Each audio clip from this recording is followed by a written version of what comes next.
हर इंसान की सोच, उसकी प्राथमिकताएं और उसका नजरिया उसे एक अलग राह पर ले जाते हैं। किसी के लिए दौलत सबसे बड़ी खुशी होती है, तो कोई प्रेम, सम्मान और भक्ति को असली सुख मानता है। लेकिन क्या पैसा ही सब कुछ होता है? क्या सच्ची खुशी सिर्फ ऐशो आराम में बसती है? दोस्तों, अगर आप जीवन में सच्चे सुख, संतोष और माँ दुर्गा की कृपा का रहस्य समझना चाहते हैं, तो यह कहानी आपके लिए ही है। गांव के प्रतिष्ठित व्यापारी सेठ धर्मदास की दो बेटियां थीं, सोनाली और रूपा। दोनों बहनें एक ही परिवार में पली बढ़ी, लेकिन उनकी सोच और स्वभाव में बहुत फर्क था। सोनाली को महंगे कपड़े, गहने और ऐशो आराम भरी जिंदगी पसंद थी। उसे लगता था कि पैसा ही जीवन की सबसे बड़ी खुशी है। दूसरी ओर रूपा एक सीधी सादी, मेहनती और समझदार लड़की थी। वह अपने पिता की मेहनत को समझती थी और धन का मूल्य जानती थी। गर्मियों की एक दोपहर सोनाली और रूपा शहर के मशहूर आभूषण मेले में गईं। वहां हर तरफ चमचमाते गहनों की दुकानों की कतारें थीं। सोनाली की नजर एक खूबसूरत हीरे के हार पर पड़ी, जिसकी कीमत 3 लाख रुपये थी। बिना एक पल गंवाए उसने वह हार खरीद लिया और गर्व से दर्पण में खुद को निहारने लगी। रूपा ने मुस्कुराते हुए कहा, दीदी, इतनी महंगी चीज क्या वाकई जरूरी थी? पिताजी की मेहनत का सम्मान करना चाहिए। सोनाली ने हंसते हुए जवाब दिया, तुम्हारी यही सोच तुम्हें गरीब बनाए रखेगी। असली पहचान तो महंगे कपड़े और गहनों से होती है। इसके विपरीत रूपा ने मात्र 500 रुपए की एक साधारण लेकिन सुंदर चूड़ियां खरीदी। सोनाली ने उसका मजाक उड़ाया कि वह कितनी कंजूस है। रूपा ने कुछ नहीं कहा, बस हल्का सा मुस्कुराकर आगे बढ़ गई। समय बीतता गया। रूपा धार्मिक प्रवृत्ति की थी, माँ दुर्गा की भक्त थी और नवरात्रि के सभी व्रत रखती थी। वहीं सोनाली को इन सब बातों में कोई दिलचस्पी नहीं थी। एक दिन सेठ धर्मदास ने घोषणा की कि अब उनकी दोनों बेटियों की शादी का समय आ गया है। उन्होंने दोनों की शादी एक ही परिवार के 2 भाइयों से तय कर दी। सोनाली खुश थी क्योंकि वह जानती थी कि उसे एक अमीर घर में जाने का मौका मिलेगा। लेकिन रूपा के मन में संदेह था।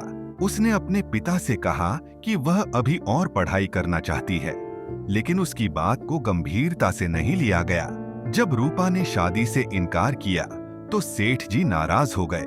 उन्होंने गुस्से में कहा कि अगर 5 महीने के भीतर उसने शादी के लिए हाँ नहीं की तो वह उसकी शादी पहले दिखाई देने वाले कुंवारे लड़के से कर देंगे। समय बीत गया और 5 महीने पूरे हो गए। सेठ जी ने सुबह दरवाजा खोला तो देखा कि एक गरीब माली मोहन उनके बगीचे में पौधों को पानी दे रहा था। अब उन्हें अपने ही शब्दों पर पछतावा हो रहा था, लेकिन रूपा ने उन्हें वचन याद दिलाया और कहा कि वह मोहन से विवाह करने को तैयार है। क्रोधित सेठ धर्मदास ने साफ शब्दों में कहा कि अगर उसने यह शादी की तो उनके घर के दरवाजे हमेशा के लिए उसके लिए बंद हो जाएंगे। रूपा ने अपने आत्मसम्मान को चुना और मोहन से विवाह कर लिया। शादी के बाद वह मोहन के साथ एक छोटी सी झोपड़ी में रहने लगी।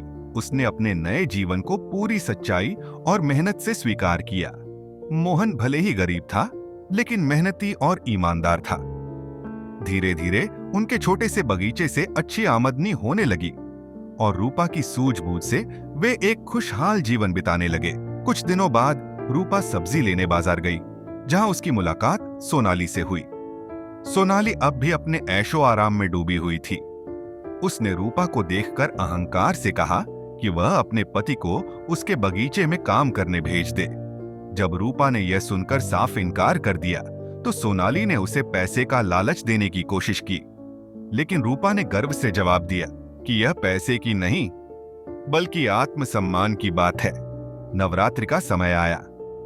रूपा ने पूरे विधि विधान से माता की पूजा की और कन्या पूजन का आयोजन किया।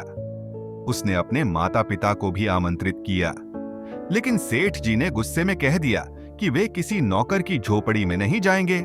यह सुनकर रूपा दुखी हो गई, लेकिन उसने हिम्मत नहीं हारी। उसने माता रानी की भक्ति में कोई कमी नहीं छोड़ी।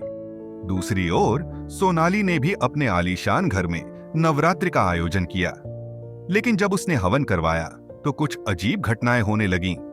हवन के फूल मुरझा गए, घी पानी बन गया और जोत भी बुझ गई।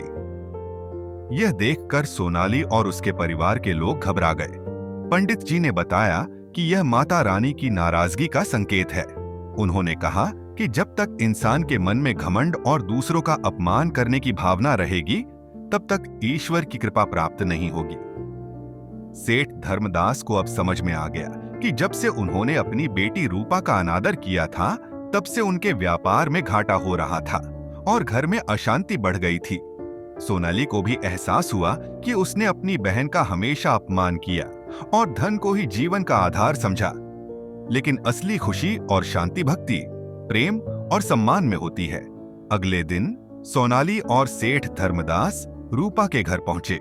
सोनाली ने आंसू भरी आंखों से अपनी बहन के पैर छूकर माफी मांगी। रूपा भी भावुक हो गई और उसने अपनी बहन को गले से लगा लिया।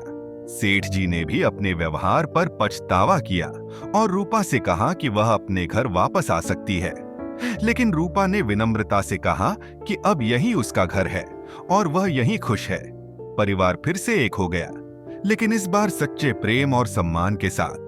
सोनाली ने अपने जीवन में बदलाव लाया और अहंकार को त्याग कर सच्ची भक्ति का मार्ग अपनाया। इस कहानी के माध्यम से माँ दुर्गा हमें सिखाती हैं कि सच्ची शक्ति धन और ऐश्वर्य में नहीं, बल्कि आत्मसम्मान, सच्ची भक्ति और सही संस्कारों में होती है। जो व्यक्ति केवल भौतिक सुखों को ही सब कुछ मानता है, वह अपने वास्तविक उद्देश्य से भटक जाता है और अंत में कष्ट ही पाता है।